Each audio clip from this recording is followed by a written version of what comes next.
은혜로운 찬양 감사드립니다. 요즘 전 세계적으로 가장 화두가 되는 단어가 있다면 두려움과 불안입니다. 연초부터 전쟁으로 또 여러 가지 문제로 많은 사람들이 두려움과 불안을 직면하고 있습니다. 사실 우리가 두려움과 불안이라고 하는 단어를 일상 가운데 많이 쓰지만 심리학에 있어서는 이 용어를 이렇게 정의를 합니다. 자, 두려움은 내가 지금 현재 어떤 문제를 직면하고 있을 때 느끼는 감정을 두려움이라고 이야기를 하고, 불안은 앞으로 일어날 감정에 대하여 느끼는 감정을 이제 불안이라고 분류를 합니다. 근데 여러분 길을 걸어가시다가 또 산길을 가시다가 큰 짐승을 만나거나 그리고 강도를 만나면 그때 느끼는 감정을 두려움이라고 그렇게 분류를 합니다. 시제로 말하면 현재 시제죠. 그런데 또 이제 얼마 있다가 다시 그 길을 갈 때에, 그 산길을 갈 때에 혹 큰 짐승을 만나지 않을까, 또 강도를 만나지 않을까, 그렇게 해서 염려하는 그 마음을 불안이라고 그렇게 분류를 합니다.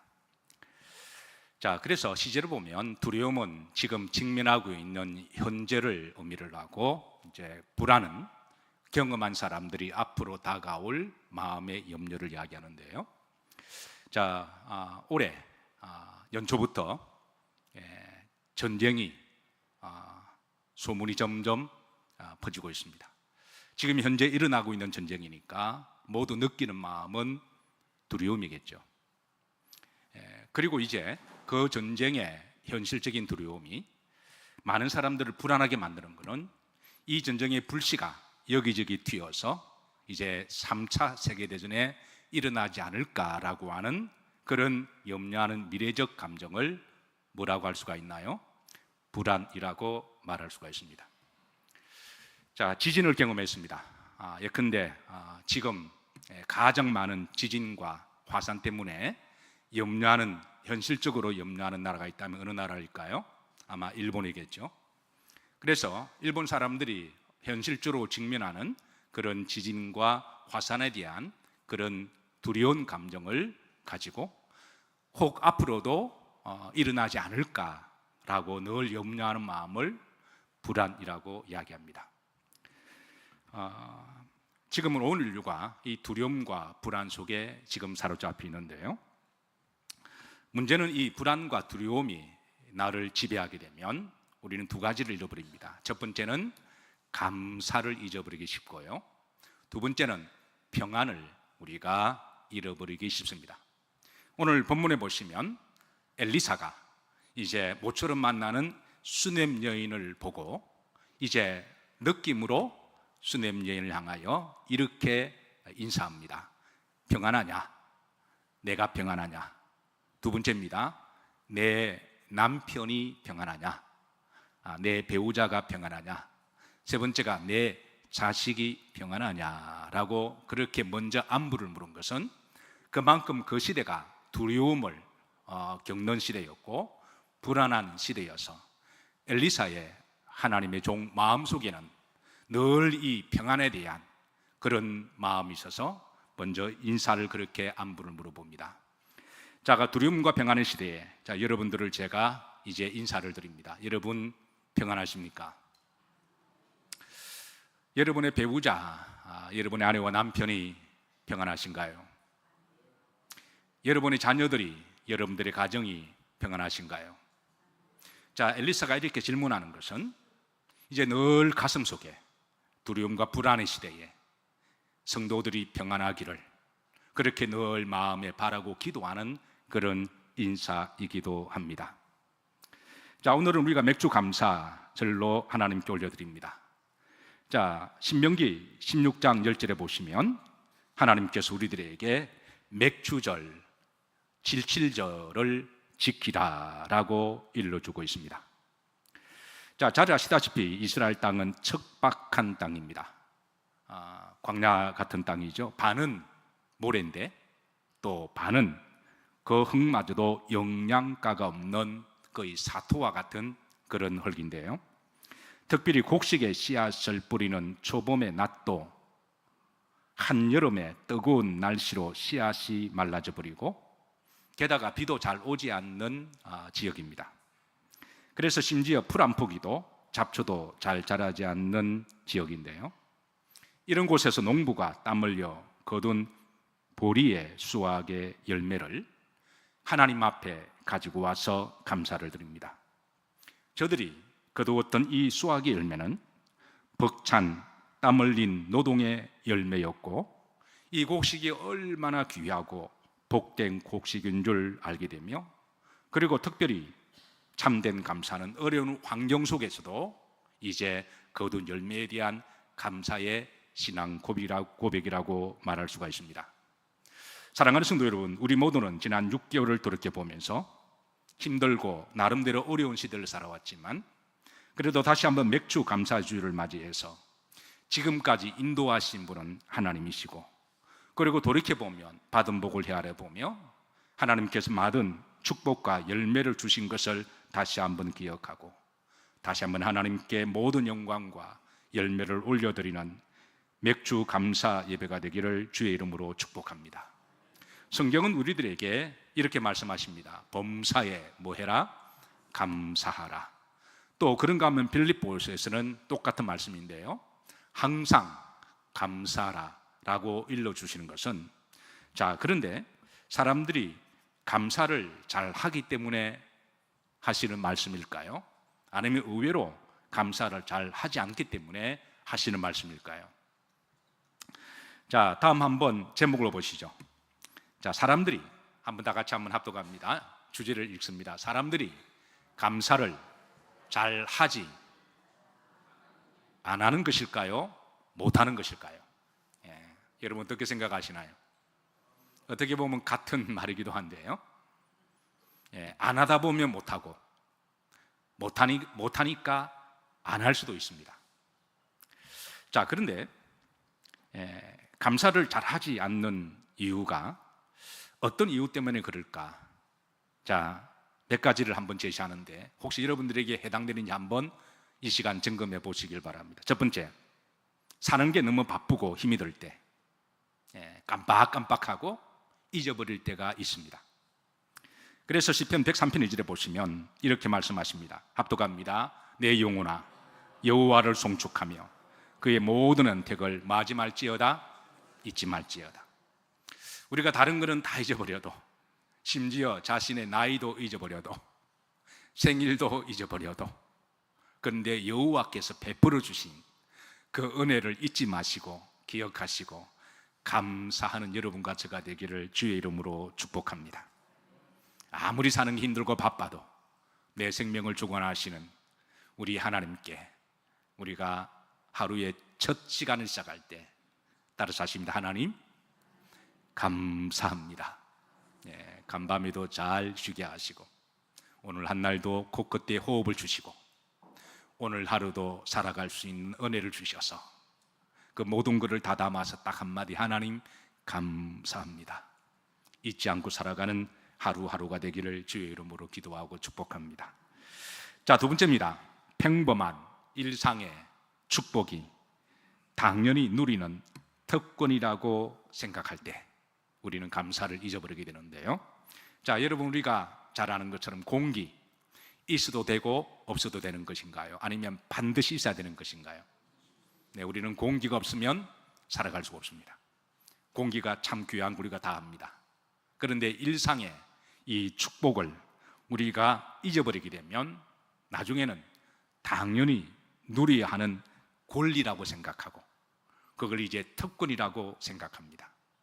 그래서 하나님 주신 은혜는 일상의 은혜의 축복을 당연히 내가 누리는 권리가 아니라 하나님의 은혜임을 꼭 기억하시고 범사에 감사하는 여러분과 저가 되기를 주의 이름으로 축복합니다. 일상에 늘 만나는 사람, 여러분 이게 어떠한가요? 지금 내 옆에 있는 사람, 나와 함께 살아가는 사람, 그게 일상의 축복이 당연하기 때문에 그게 그냥 감사가 잃어버리는 게 아니라 옆으로 한번 보시죠. 옆으로 보시면서 축복입니다 감사합니다. 인사 한번 하도록 하시죠. 자, 앞으로도 일상의 평범한 축복을 많이 누리시기를 주의 이름으로 축복합니다. 세 번째입니다. 감사의 커트라인이, 감사의 기준의 점수가 너무 높을 때, 어떤 분은 감사의 커트라인을 내가 모든 것을 다 만족해야만 감사한다라고 생각하는 분들이 들어 계십니다. 특별히 이런 분들은 기질적으로 완벽주의를 추구하는 사람들인데요, 그래서 이제 모든 것이 다 완벽하지 않으면 그 1, 2% 때문에, 몇 가지 때문에 감사를 잃어버리고 이제 힘들어하는 분들이 계신데요. 자, 이게 농담인지 이게 진담인지는 모르지만 아마 섞었겠죠. 우리가 뭐를 하다가 상대하고 하다가 몇 프로가 부족하다고요? 네, 2%가 부족해. 그런 말을 흔히 하죠. 네. 이 말은 2%가 부족하다, 1%가 부족하다, 이 말은 역으로 하면 몇 프로가 잘했다라는 거예요? 98%잖아요. 여러분, 98%가 잘한 거는 대단한 겁니다. 힘들게 공부하는 대학교에서도 여러분 98점 받으면 학점이 뭐죠? 여러분 다 받아보셔서 알잖아요. 98점을 받으면 뭐죠? A 플러스잖아요. 그러니까 여러분 98점만 받아도 정말 대단하고 존경할 만한데 꼭 한마디 합니다. 2%가 부족해. 아니, 그러면 본인은 2%가 다 채워지나요? 그렇게 말하는 당사자는 100점짜리인가요? 그래서 이거 세상이 말하는 거니까 여러분, 세상의 트렌드라 말에 너무 이렇게 반응하지 마시고, 여러분, 우리가 대학교 다닐 때에 D 학점만 돼도 패스하잖아요. D 학점이 몇 점인가요? 여러분은 안 맞아봐서 모르시죠? 저는 맞아봐서 압니다. 60점만 되면 D 학점이고 그냥 웬만하면 그냥 패스시켜줍니다. 사랑하는 성도 여러분, 감사의 커트라인을 너무 높게 잡지 마시고 그냥 한 상대가 60점 정도가 되면 그냥 따라서 다 패스, 통과. 그러니까 이게 점수가 너무 높으면요, 이게 다 지나가는 사람도 이게 마음에 안 드는. 그래서 감사의 커트라인이 너무 높게 잡을 때. 네 번째입니다. 남들과 비교하기 때문에. 자, 그 정도도 충분한데 비교하는 그 순간에 잠언 14장 30절 보시면 시기는 뭐를 썩게 한다고요? 뼈를 썩게 한다. 다섯 번째입니다. 그동안 받은 복에 대하여 감사함이 없을 때. 사실 우리가 헤아려 보면, 받은 복을 헤아려 보면 의외로 받은 복이 너무너무 많습니다. 그래서 우리가 성경에서 말씀하시는 절기를 통해서 잊어버리고 있는 감사를 헤아려보고 다시 감사가 회복되기를 주의 이름으로 축복합니다. 여섯 번째, 이게 인간의 원죄 속성 때문인데요, 참 인간의 원래 마음이, 죄성은요, 우리나라 속담에도 있습니다. 여러분 잘 아는 모는 물에 새기고 모는 가슴에 새긴다고요? 은혜는 어디에 새긴다고요? 물에 새기고. 원수는 어디에 새긴다고요?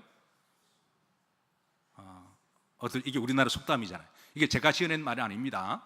우리나라 속담에 내려오는 말인데요, 그러니까 한 7, 8번, 9번은 잘해줬습니다.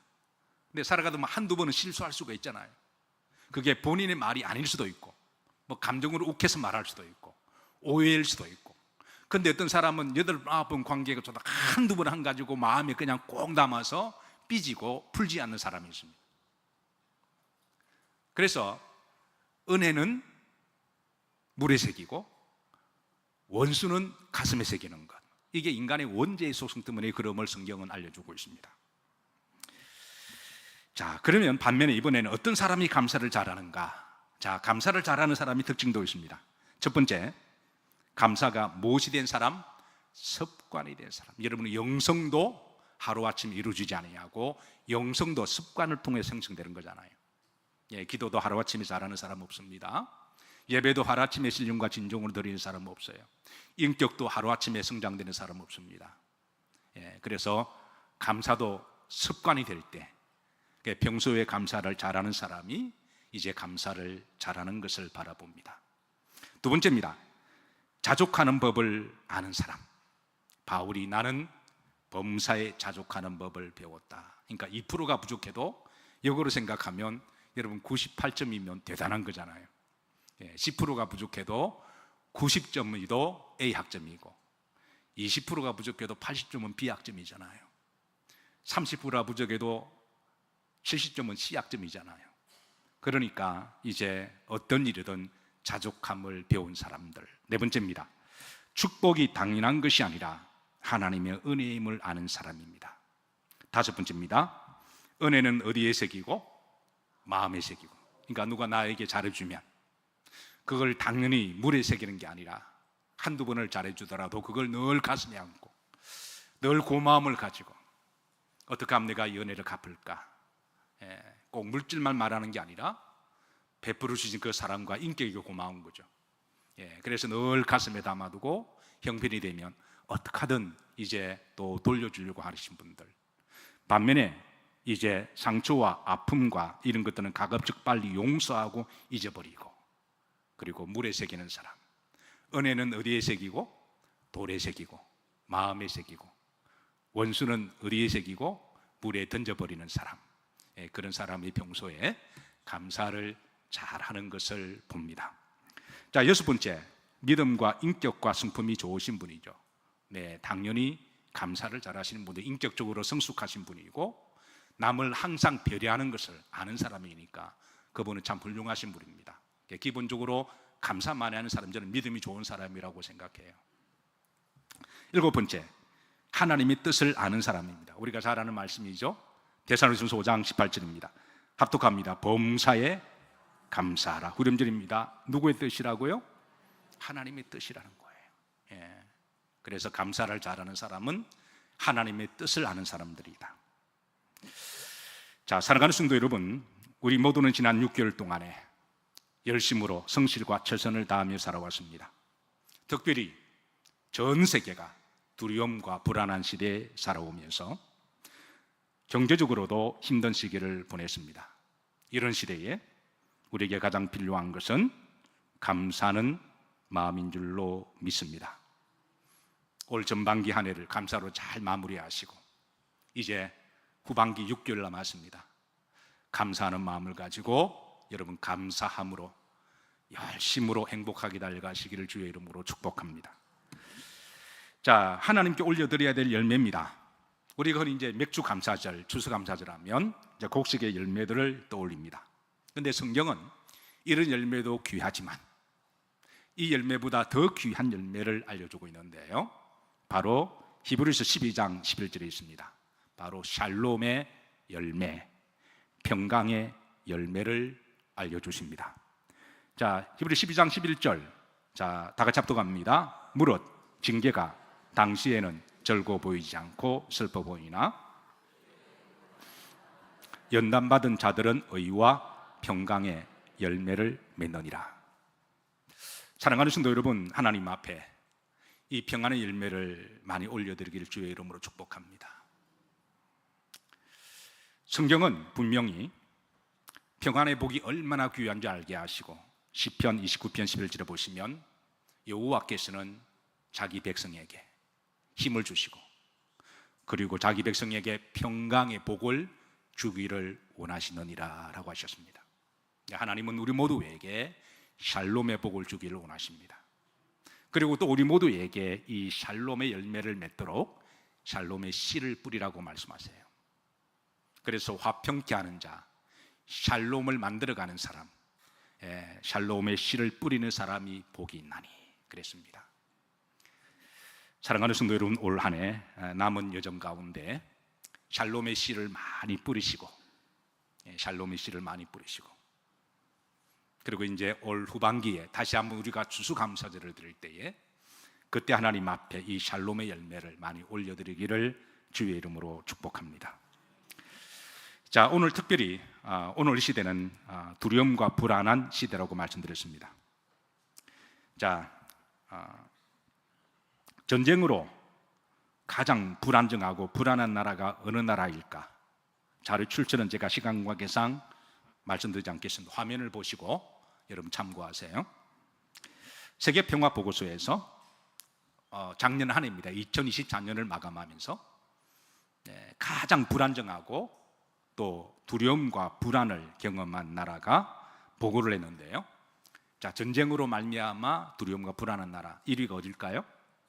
예, 당연 우크라이나였습니다. 예, 2위가 어느 나라일까요? 예, 팔레스타인에 있는 가자 지구라고 그렇게 보고를 했습니다. 자, 정치적으로 가장 불안정하고 불안을 느끼는 나라. 자, 자료 출처를 참조하시죠.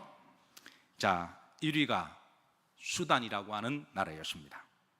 정부군과 반군 테러들이 내전이 지속되면서 국가 시스템, 행정 모든 자체가 다 붕괴가 되고, 그리고 대규모 유혈 사태로 말미암아 민간 학살이 자행되고 있었기 때문에 가장 1위로 지금 불안정하고 불안한 나라로 평가를 했습니다.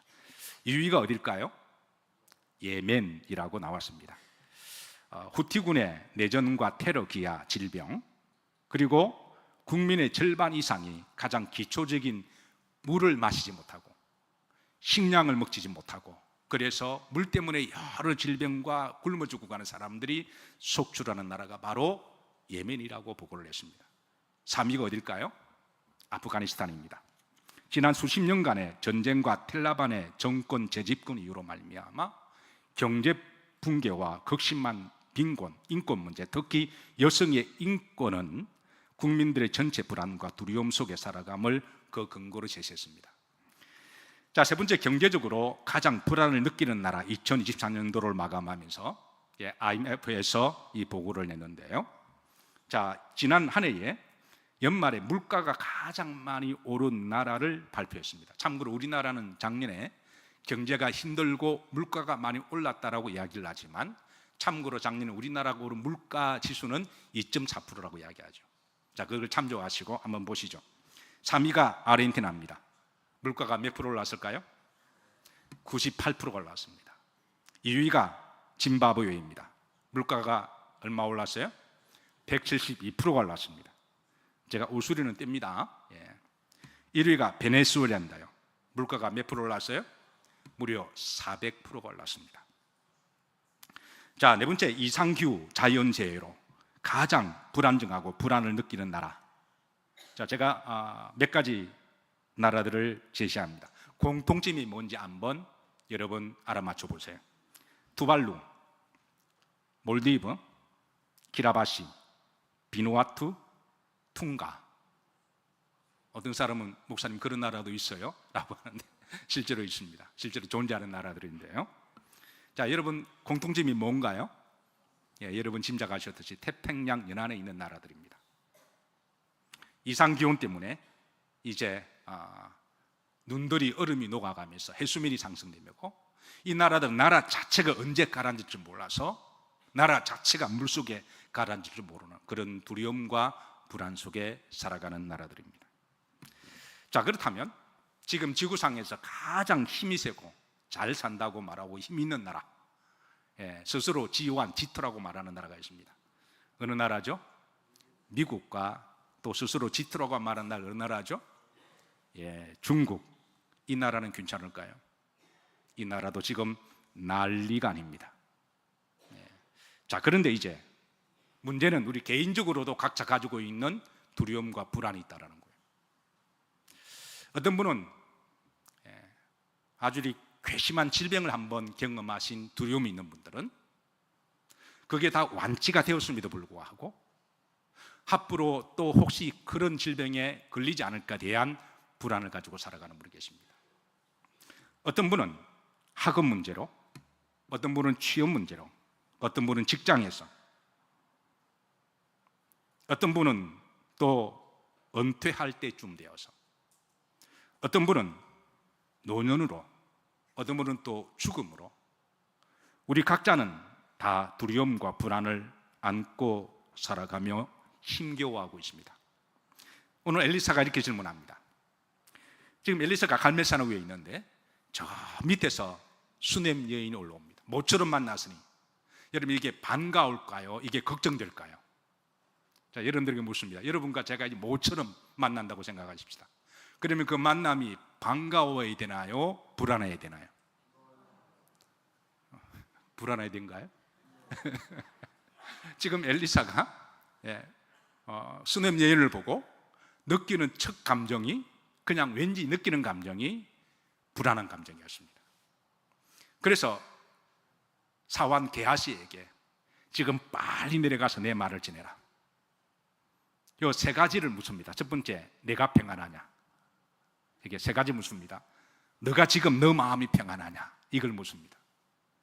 두 번째입니다. 누가 평안하냐? 너가 지금 함께 살고 있는 사람이 평안하냐? 너 배우자, 이 다른 말로 내 아내, 내 남편이 평안하냐? 세 번째입니다. 뭐가 평안하냐? 내 자식이 평안하냐? 이 말은 내 가정이 평안하냐? 그러니까 엘리사 마음속에 왠지 말하는 뭔지 불안한 마음이 있다라는 거예요. 엘리사가 살던 삶의 무대는 주전 9세기경입니다. 이때 자고 일어나면 전쟁의 소문이 들려오던 시대였습니다. 북아수르라고 하는 떠오르는 태양의 제국이 전쟁을 통해서 영토를 확장하던 시기였는데요. 자고 일어나면 북아수르가 주변의 여러 나라들을 점령하면서 전쟁의 소문이 점점 들려올 그럴 시대입니다. 게다가 내부적으로 정치적으로는 남과 북이 분단이 되어서 정치인들은 부패하고 그래서 혼란과 그리고 두려움과 염려의 그런 부정의 시대였습니다. 그런 시대에 큰 흉년이 들었습니다. 열왕기하 4장 38절인데요 중반절에 보십시다. 그 땅에 무엇이 들었는데? 큰 흉년이 들었는데. 안 그래도 그 지역은 척박한 광야의 땅인데 흉년이 들었으니 일반 서민들이 하루에 한 끼만 먹고 살아도 잘 먹던 그런 시대였습니다. 이런 시대에 사람들이 가슴속에 두려움과 불안으로 가득 차 있어서 그래서 엘리사는 이 수넴 여인을 보는 그 순간에 뭔가 불안한 느낌이 있어서 평안하냐라고 묻습니다. 여러분, 한때 우리 인사 중에 밤새 안녕하십니까? 라는 인사를 우리가 한 적이 있습니다. 지금은 조금 사라졌는데요. 혹시 여러분 그 인사 아시나요? 예, 밤새 안녕하셨습니까? 라고 하는 인사 모르는 사람만 손 들어보세요. 예. 요즘 제가 새벽에 일어나면 양가의 감정이 있습니다. 저는 새벽에 제일 먼저 일어나면 습관적으로 제가 하려고 하는 말이 있습니다. 하나님 감사합니다. 나이가 들어갈수록 이 고백은 제 입에서 정말 가슴 깊은 곳에서 나오는 고백입니다. 침대에 일어날 때 하나님 감사합니다. 그런데 또 다른 한편으로는 혹시 밤새 안녕한지, 왜냐하면 간밤에 또 지구촌 어느 곳에서 전쟁이 일어날지도 모르는, 우리는 밤이지만 저쪽에는 또 낮이잖아요. 일본의 지진은 이상이 없는지, 간밤에 어떤 일이 없었는지, 극심한 이상 기온 때문에 자연재해가 또 어떤 일이 일어나지 않는지, 미국은 괜찮은지, 또 중국의 정치적 지각 변동은 어떠한지, 정말 한밤중에 일어날 수 있는 어떤 일이 일어날 수 있기 때문에, 그래서 제가 새벽마다 일어나면 양가 감정이 겹칩니다. 첫 번째는 하나님 감사합니다. 두 번째는 나도 모르게 뉴스를 체크합니다. 뉴스를 보고 혹시 간밤에 안녕했는지. 한때 우리나라 인사 중에 밤새 안녕하셨습니까? 라는 인사가 언제부터 시작되었을까요? 한 역사학가는 이 인사가 생긴 그 시기를 세 가지의 설을 주장합니다. 1231년 몽골의 침략설입니다. 아시다시피 몽골이 우리나라를 9차까지 침략하는데요, 한반도 땅을 완전히 피로 물들였습니다. 그때 6차 때는요, 포로로 잡혀간 백성들만 20만 6,800명이었으니까, 공식적으로 기록된 포로만 20만 6,800명이었으니까, 그러니까 집안마다 어떤 사람은 자기 남편이 끌려갔고, 어떤 사람은 자기의 아들이 끌려갔고, 어떤 가정은 자기의 이쁜 딸들이 끌려가는. 두 번째 설은 1592년 임진왜란설입니다. 7년간 조선은 전쟁의 도가니였고 7년간 사상자는 100만 명에 이르고 포로로 그때 10만 명이 잡혀갔습니다. 이때 밤새 자고 나서 안녕하십니까? 라는 인사는 지극히 당연한 인사가 될 법도 한 시대입니다. 세 번째는 청나라 병좌호란 때 설입니다. 1636년에 청나라가 쳐들어왔을 때 그때 50만에서 60만 명을 포로로 잡아갔대죠. 당시 조선의 인구가 1000만 명이라고 주장합니다. 그러니까 1000만 명에 50만 명, 60만 명을 잡아갔으면 그러니까 이게 얼마가 되나요? 20명당 1명을 잡아갔다는 거예요.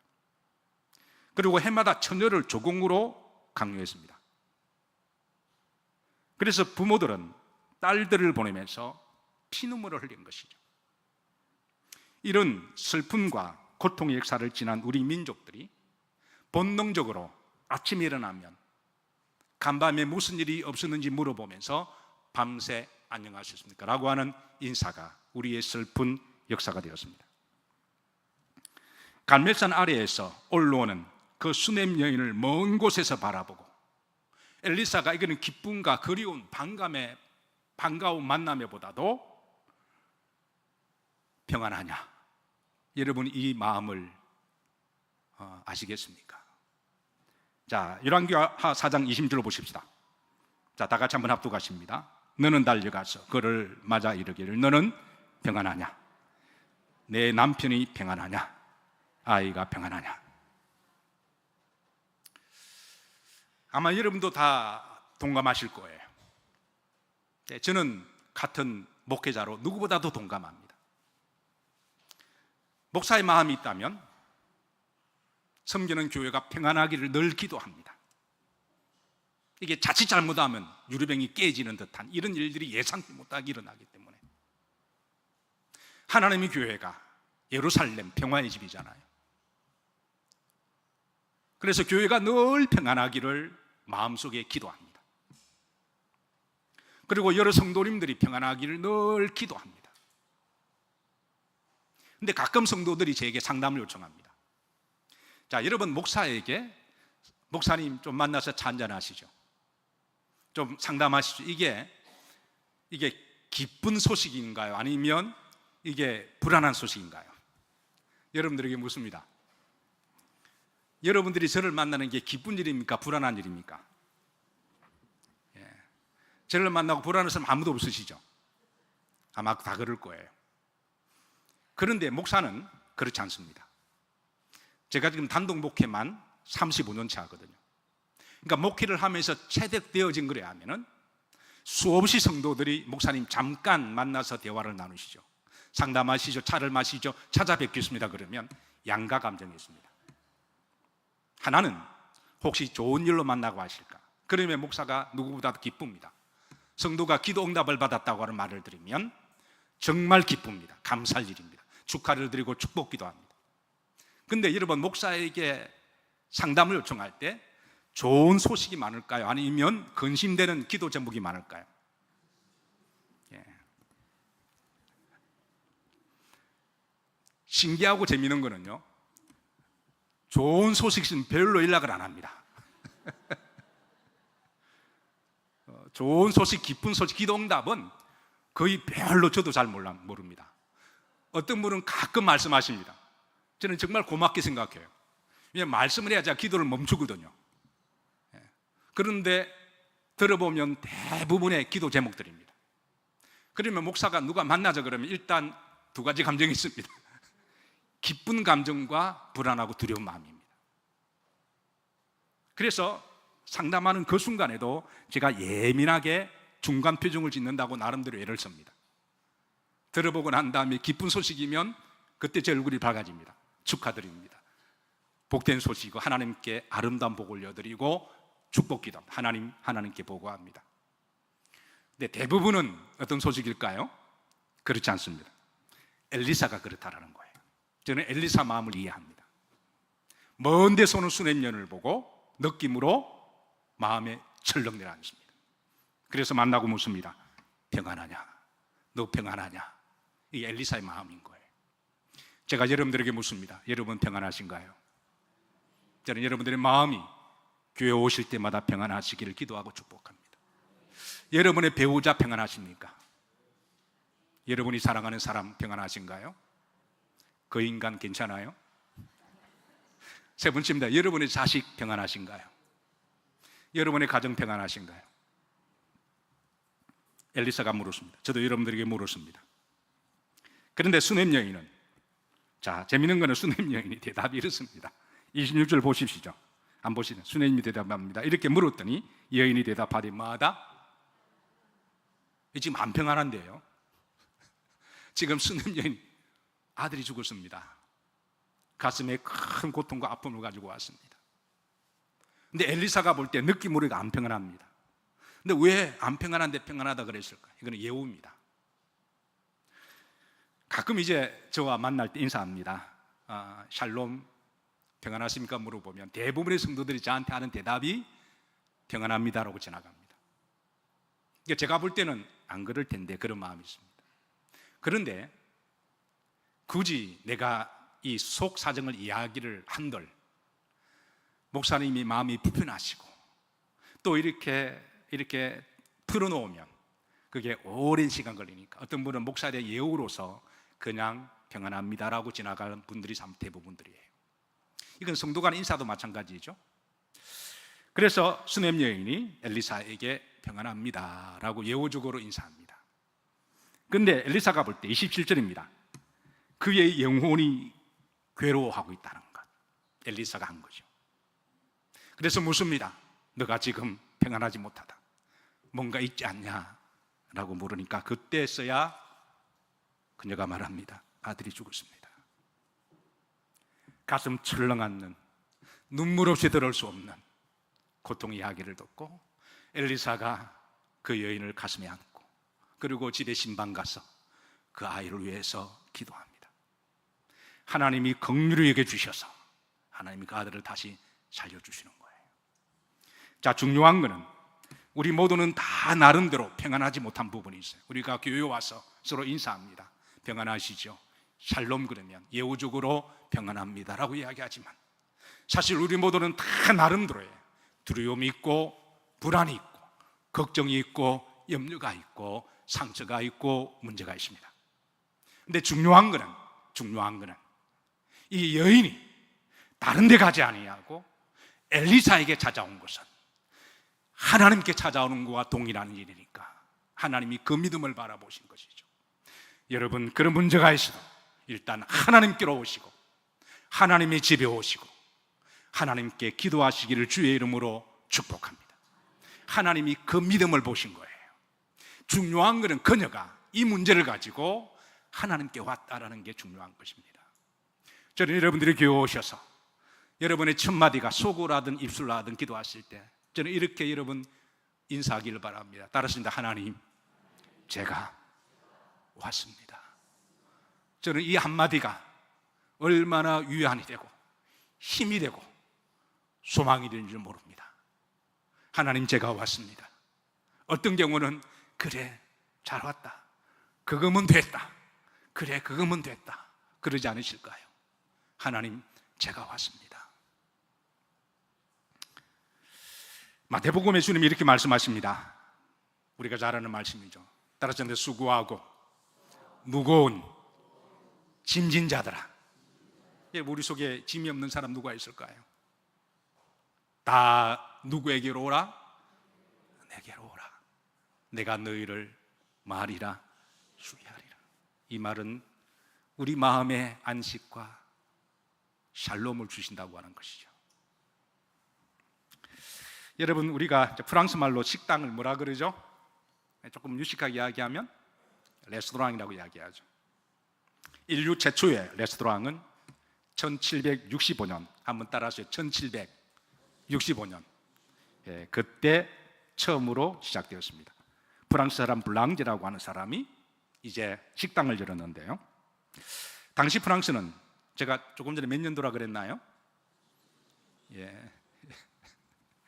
1765년도 유럽이, 프랑스가 특별히 7년 전쟁이 끝났던 때였습니다. 그러니까 프랑스 온 들판이 실제로 널브러져 있고 집집마다 죽은 사람이 있고 산과 골짜기 피로 물들었던, 아직 그 피 흔적을 다 지우지도 못했던 그런 시대였습니다. 게다가 당시에 또 큰 기근이 찾아왔는데요, 사람들이 밀가루 한 줌 가지고 머리 쥐어뜯고 싸우던 시대였습니다. 밀가루 한 줌을 가지고, 밀가루 한 줌 가지고 멱살 접고 칼로 싸우는 시기여서, 그래서 그때 역사학자들은 말하기를 그 시대 밀가루 전쟁이라고 그렇게 부릅니다. 큰 기근과 흉년이 와서 먹을 것이 없어서 밀가루 한 줌 가지고 죽기 살기로 싸웠던 그 시대에, 이런 상처와 아픔을 안고 살아가는 시대에 불랑제라고 하는 사람이 한 작은 식당 가게를 연 동기와 미션은, 하루 한 끼도 먹지 못하는 많은 사람들에게 어떻게 하든 정성껏 맛있는 음식을 만들어서, 그리고 누구나 약간만 내면 먹을 수 있는 값싼 음식을 만들어서, 그래서 육신의 안식을 달래줄 수 있는 그런 비전을 가지고 작은 식당을 개업했는데요, 그 식당에 들어올 때 간판에 마태복음 11장 28절을 걸었습니다.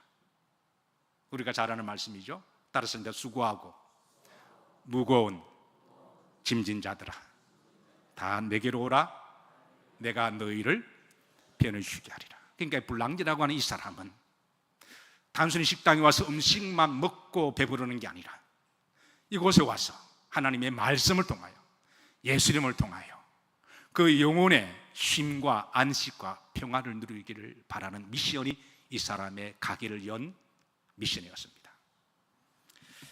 자, 흥미로운 것은 이게 다시 한번 말씀 보시면 쉬게 하리라, 이 말이 프랑스 말로 한번 따라쓴다, 레스토로, 이게 프랑스 말로 레스토로인데요. 자, 사람들이 이 말씀을 다 알고 있죠. 프랑스 사람들도 기독교 국가니까. 이 성경 본문을 읽고 프랑스 말로 이게 레스토로라는 말을 통해서 그 집에 갈 때마다 그 집의 이름을 붙였습니다. 바로 쉬는 집, 레스토랑이라는 말로 부르게 되었고 소문이 났습니다. 사람들은 그 집에 가서 단순히 음식을 먹는 게 아니라 음식을 통해서 하나님 말씀을 직면하고 그 말씀을 통해서 참된 쉼과 안식을 그렇게 바라보며 그 어려운 시기를 잘 버텨내고 견뎌나갔습니다. 주께서 우리에게 수고하고 무거운 짐진 자들아 오라고 그러실 때 우리에게 무엇보다도 영적인 샬롬과 안식을 주기를 원하십니다. 그리고 요한복음 14장 20절에 보시면 주님이 주시는 평안은 세상에서 얻을 수도 없는, 돈으로 살 수 없는, 오직 하나님만 줄 수 있는 그 평안임을 우리들에게 알려줍니다. 성경은 우리들에게 말씀하십니다.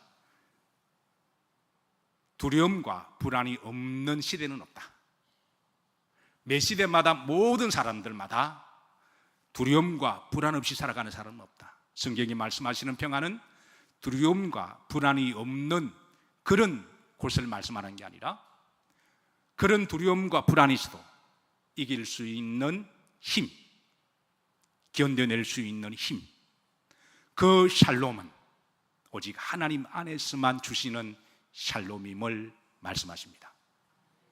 말씀을 마칩니다. 사랑하는 성도 여러분, 올 한 해 신년 벽두부터 우리에게 들려오는 두려움과 불안의 소식과 여러 가지 문제점들이 지금까지 6개월 동안 살아오신다고 수고 많으셨습니다. 고생 많으셨습니다. 이제 다시 한번 이 어려운 시기에 우리가 다시 하나님께 맥주 감사 예배를 드리면서 무엇보다도 우리가 드려야 할 열매가 평안의 열매가 되기를 기도하고 소망하며, 그리고 혹시라도 이 샬롬의 복을 잊어버리셨다면 다시 회복하셔서 샬롬의 은혜를 누리시고, 그리고 앞으로 남은 6개월 동안도 여러 가지 문제가 있겠지만 샬롬의 씨를 가는 곳마다 뿌리셔서 샬롬의 열매를 많이 거두셔서 하나님 앞에 올려드리고 보고하는 그런 우리 영일 공동체가 되기를 주의 이름으로 기도하고 축복합니다.